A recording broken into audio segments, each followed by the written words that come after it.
my god. Oh my god! Hey guys, it is me, Maddie Davis. Oh my god. And this is episode 3 of the actor vlog, voila. And today we are going to be reviewing La La Land. And no, this is not a Film Buff Friday review, okay? Film Buff Friday is dead. We're moving on to the actor vlog shit. Okay.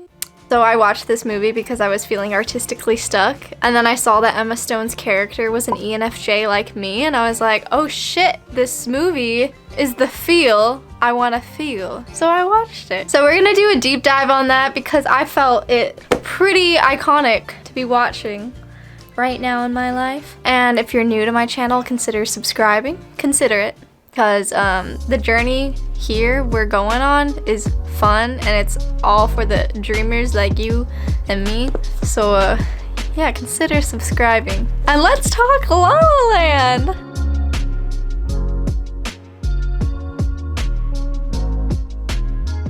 So I would like to start off by saying, when I first watched this movie in high school, I was not a big fan. I was a musical theater snob, raised in a pretty judgy little area, so I was annoyed that the singing and dancing wasn't up to like the Broadway standard. But what is that even that? Like now, I can appreciate every aspect of this movie, even if the dancing is just like cute little tap, you know? Their voices don't have to be power belting like Alphaba. It's a real movie.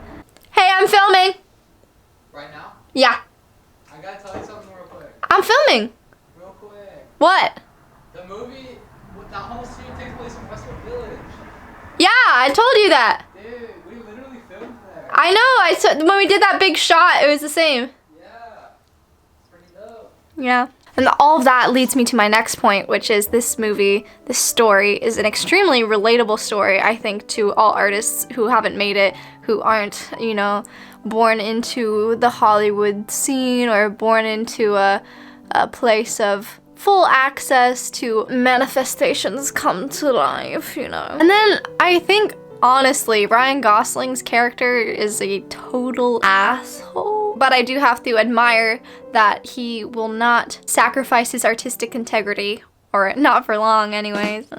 And then with that, he completely contrasts Emma Stone, kind of the world I kind of fall into, which is just wanting to be liked, playing by the rules, sucking it up when people are walking all over you. Now, before I talk about what the movie meant to me in my life, my journey, I want to first just list off the things I loved technically about this movie. The use of color in this film, incredible. Second, I think that it's a beautiful tribute to the best filmmakers of the 20th century, mid-20th century. And then the ending sequence is just like everything you want it to be, and I know it doesn't work out. It's kind of all a abstract fake fantasy. Now, after watching this movie, I really sat with some deep artistic thoughts that I felt like sharing. As much as this movie is about aesthetics, this movie is also about the mess and about how beautiful that mess can be. Like, I kind of reflected on how much people are attracted to the messiness, makes us want to learn more. And as wonderful as that polished, perfected thing is, it is also fleeting, and just as fleeting, not forever, as that ending sequence that is 15 minutes of perfection. However, all that said, the true beauty, the true messy beauty, is that our two main characters still love each other, yet won't ever be able to say to each other what they want to. They'll just be putting all of that expressive energy somewhere else, and more specifically into their careers, which they chose. It's like sad, but it's also pretty hopeful. It's real, and I think it's real because art is all about choices, and they just chose to go on a different path, and it makes me feel pretty optimistic and hopeful about my past and my future.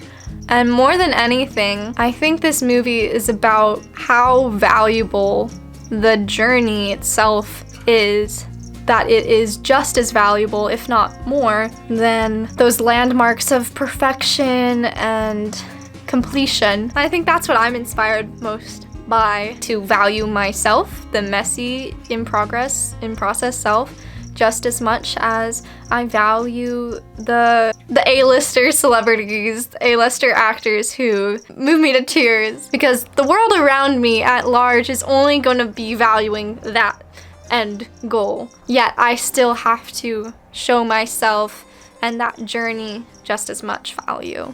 If I reflect their dream of it all, I'm gonna shut down, cut off my expressive entities, and stop playing. I can play with balance and structure and song and dance and gestures.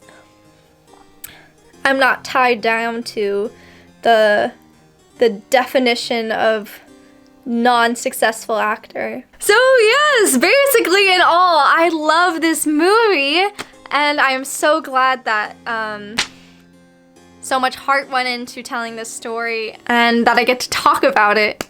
So if you liked this video, make sure you're subscribing and liking the video. Comment below your thoughts on this film, because I bet there's still like different opinions out there that I'd love to hear. So I'll catch you next week on episode 4 of the on the active vlog. Yeah.